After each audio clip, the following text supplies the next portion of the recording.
1941 में बर्मा रणभूमि बना हुआ था। यहाँ ब्रिटिश आर्मी और जापानी आर्मी के बीच घमासान युद्ध चल रहा था।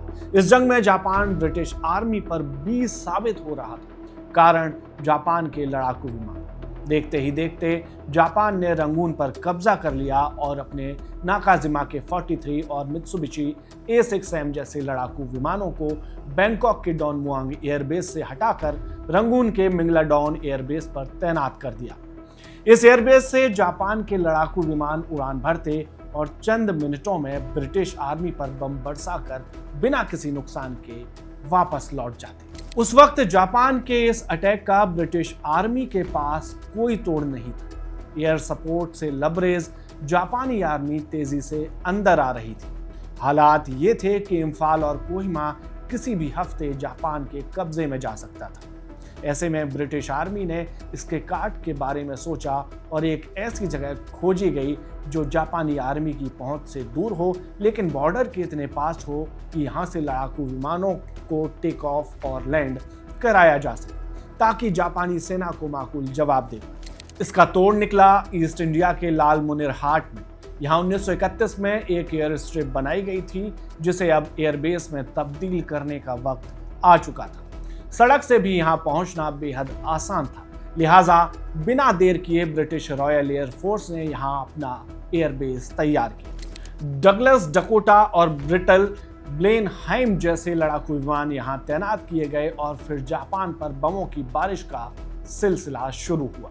दूसरे विश्व युद्ध के दौरान अंग्रेजों के लिए संजीवनी साबित हुआ लाल मोनिरहाट एयरबेस 1947 के बंटवारे के बाद पूर्वी पाकिस्तान में चला गया, जो कि 1971 में बांग्लादेश के खाते में चढ़ गया। दशकों से इस एयरबेस का इस्तेमाल बांग्लादेश की वायुसेना एक गोदाम की तरह करती है। सालों साल इस एयरबेस का कोई इस्तेमाल न भारत ने किया न बांग्लादेश कर पाए, लेकिन अब इस पर चीन की नजर पड़ गई है। चीन के अधिकारी इस एयरबेस का दौरा कर रहे हैं। खबर है कि चीन इस एयरबेस को दोबारा एक्टिव करना चाहता है, जिसमें खुद बांग्लादेश ने इसकी पेशकश की है।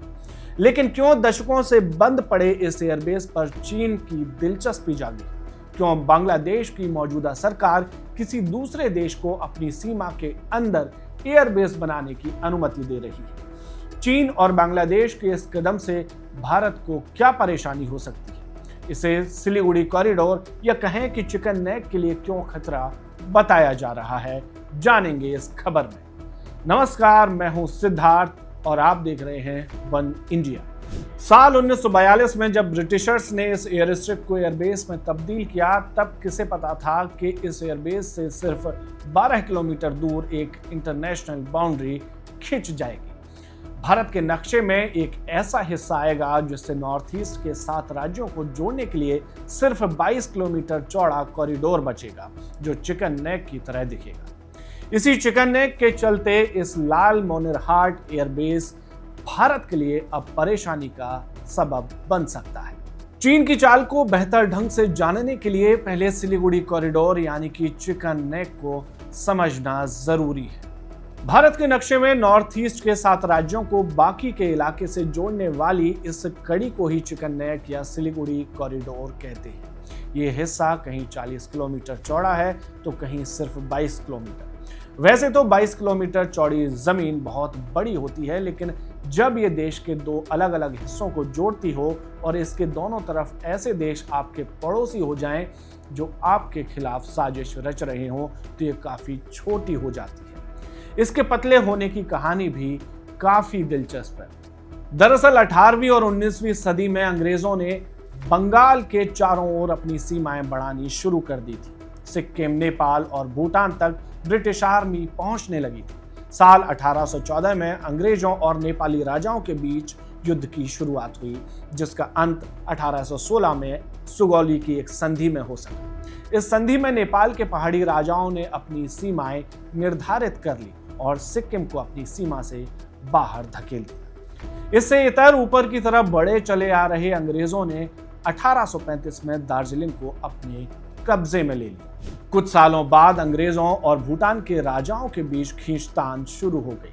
30 साल तक चली खींचतान का अंत 1965 में सिंचुला संधि में हुआ। भूटान ने अपनी सीमाएं तय कर ली और बदले में अंग्रेजों ने भूटान को स्वतंत्रता दे दी, लेकिन इसकी कीमत भूटान ने अपनी विदेश नीति अंग्रेजों को सौंपकर चुकता की। अब जब 1947 में आजादी के वक्त पाकिस्तान का जन्म हुआ और राजाओं को फैसले करने पड़े कि वो भारत में रहेंगे या फिर पाकिस्तान में, तब जलपाईगुड़ी रियासत और कूच बिहार रियासत ने भारत में विलय करने का फैसला किया। लिहाजा इस रियासत के बाहर से सिरिल रेडक्लिफ ने पूर्वी पाकिस्तान की लकीर खींच दी और यहीं से जन्म हुआ सिलीगुड़ी कॉरिडोर का, जो कि नॉर्थ ईस्ट के राज्यों को भारत के दूसरे हिस्से से जोड़ने के लिए एकमात्र 22 से 40 किलोमीटर चौड़ा रास्ता बचा, जो आज अपनी इमेजिनरी आकृति में मुर्गी की गर्दन की तरह दिखाई देता है। नॉर्थ ईस्ट के 7 स्टेट मिलकर मुर्गी का सिर बनते हैं और बचे भारत के दूसरे हिस्से मुर्गी का पूरा शरीर, और यही सिलीगुड़ी कॉरिडोर मुर्गी की गर्दन वाला हिस्सा बनता है, जिसे चिकन नेक कहा जाता है। उम्मीद है अब आपके पास सिलीगुड़ी कॉरिडोर और चिकन नेक पॉइंट को लेकर एक बेहतर तस्वीर हो। अब जानते हैं लालमोनिरहाट एयरबेस के बारे में।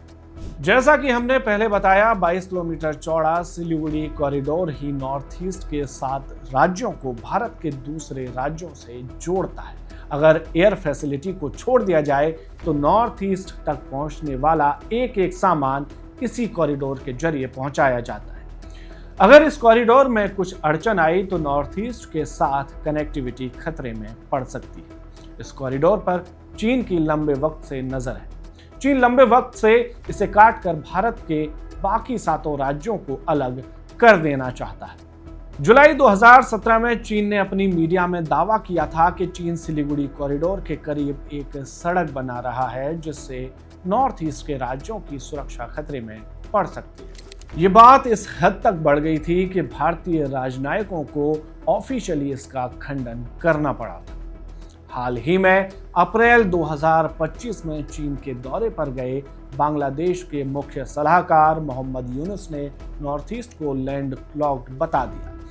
कहा कि नॉर्थ ईस्ट का समुद्र तक पहुंचने का इकलौता रास्ता बांग्लादेश से होकर गुजरता है, इसलिए चीन को बांग्लादेश के अंदर और ज्यादा निवेश करना चाहिए। यूनुस के इस बयान पर भारत ने आपत्ति जताई और इस बयान को देश की संप्रभुता और अखंडता के लिए खतरा बताया। साथ ही बांग्लादेश के ऊपर कुछ निर्यात के बैन भी लगाए।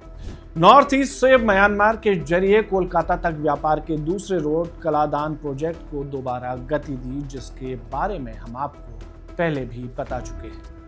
लेकिन मोहम्मद यूनुस द्वारा इस अपील को चीन ने एक बड़े मौके की तरह देखा और तुरंत लपक लिया। इंडियन एक्सप्रेस की रिपोर्ट के मुताबिक भारत भूटान चीन वाले इस ट्रायंगल जंक्शन पर चीन ने 2024 से ही मिलिट्री एक्टिविटी बढ़ा दी है।